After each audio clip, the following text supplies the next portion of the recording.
Hey there, it's Ben Hassel here, and here in this tutorial we're going to be having a look at how we create these curved shapes in Adobe InDesign. So basically we're going to be looking at how we curve the shapes, how we curve the individual corners of those shapes, and then also how we can place text and images in our designs. So this is going to incorporate a few different techniques, some nice shortcuts for working with the kind of rounded rectangles and the curved edges on those rectangles, how to get text into those different shapes, and then also how we can share those elements across multiple documents using the CC libraries. So let's dive right in and have a look at how we create these shapes in Adobe InDesign and then how we share them across multiple documents. So let's dive in here and have a look at how we create these curved shapes. So first of all, we are going to grab my rectangle tool, which is the shape tool we're going to use for this.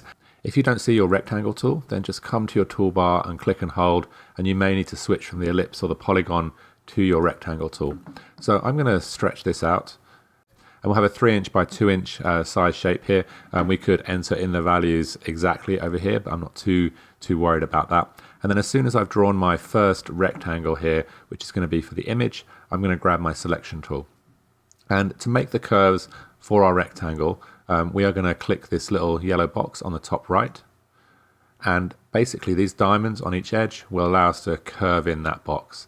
So basically for this, I'm going to curve all the edges, and then I'm going to straighten them out a little bit later. And basically that is so that the curve is the same on the top left as it will be on the bottom right. So I can kind of control that by doing this. So now I'm going to hold down the Alt or Option key and just drag down my box, watch for my smart guides, and align these up. If you don't see your smart guides, which are those green vertical lines popping up, then just go to View and Grids and Guides and make sure Smart Guides is turned on, and that will mean that when you move your shapes around, you get these smart guides that help you line things up.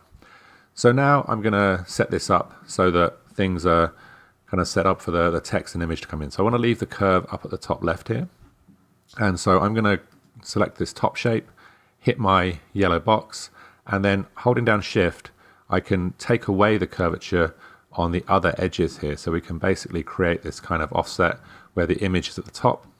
I'm going to make my text frame a little bit shorter at the bottom. Okay, and then we'll grab the yellow box on the top right, and I am going to straighten out these other edges. So basically we have, and I've just spotted a little mistake there. I'm just going to select this again. I didn't quite straighten this bottom right edge out. So basically now with this shape, we have the top left and the bottom right curved by exactly the same amount. So now if I select my topmost shape, I can go to File and Place. And even though this is a shape, we can place an image within it. I'm going to grab this Ice in a Caloit image, and we'll place this. And once that's placed, I don't have auto fit set up on my images, so I'm going to come across to my properties panel and basically hit fill frame proportionally. Now, if you don't see these options across on the right hand side, then you may be using an older version of InDesign, or you may need to bring up your properties panel. So a couple of ways of doing this: we go to Window, and if you see Properties, just bring that up and you'll be able to kind of modify things. Otherwise, bring up the Control panel, and that is for older versions of InDesign.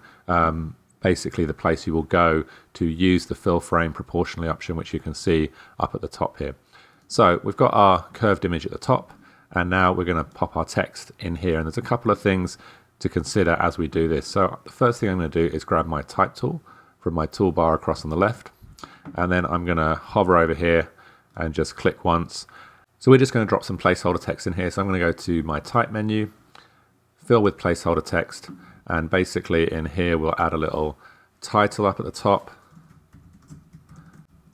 And then we have this placeholder kind of fake Latin text, and we can begin to format our text a little bit.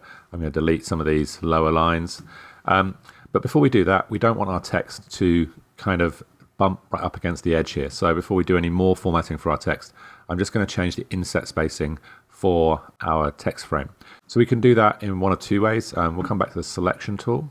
And then once we go back to the selection tool, even though we have the type box selected, we get a different set of options here. So basically if I scroll down now, you can see I get the text frame options across here on the right at the bottom.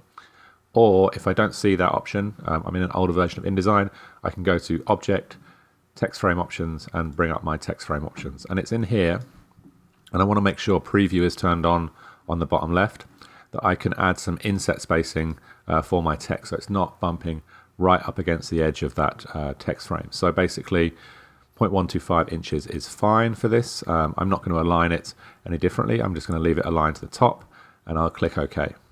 So now in here, just like any other text frame, even though it's a kind of customized shape, I can come in, I can modify my type. So we'll make it Gil Sans, we'll make it bold, and we'll also change the text underneath as well to Gil Sans. We'll keep that as regular, and we'll just increase the leading a little bit to add a little bit of nice space there. So that's great. We've got our two kind of text boxes here.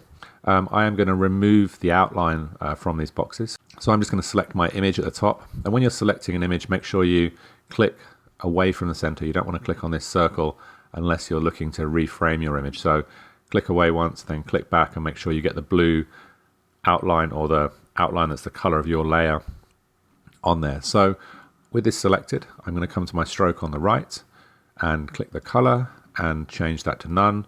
So it's taken off the stroke on that topmost shape. And then I'm going to do the same for my text frame. So I'll select that, and we can take off the stroke here, or again, up at the top with the older version of InDesign, we can come to our color up here and change that to none as well. So they both do the same thing. I'm just mentioning it because people are in between kind of both versions of InDesign at this particular point in time. Now I'm going to add a background to this image. So basically, make sure everything's deselected first, and then we'll go to File and Place. I'm going to jump into a different folder here. We'll come to folder number 4 here, which has some textures in it, and I'm going to grab this texture of kind of some rock to pop in the background and give the background a little bit of texture there. So I'm going to open this up, and I'm going to stretch this out so it fills the whole page. I don't have a bleed on here, but I'm not too worried about that. So I'll just make a nice big text frame and then rescale this so it snaps to the edge of the page.